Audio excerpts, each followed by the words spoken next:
দাগনভূঞার ৭ নং মাধবমিয়া ইউনিয়নের ব্যাগের বাজার টু জরবা পুকুরের এই কাটাখালী নদী ভাঙন, এটার কাজ সংস্কার কাজ চলতেছে। হাঁটা বন্ধ হয়ে গেছিল, এখন একটু হাঁটা চলা করা যাইতেছে।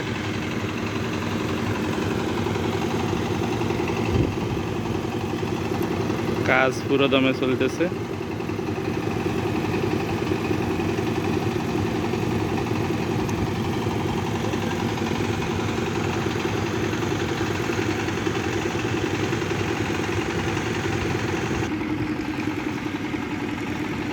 গার্ড ওয়াল ভেঙে গেছে, কিন্তু এদিকের কাজটা ঠিক আছে, মজবুত আছে।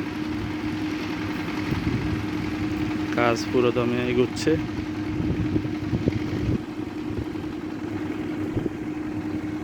আমরা আশা করব খুব দ্রুত কাজ শেষ হবে।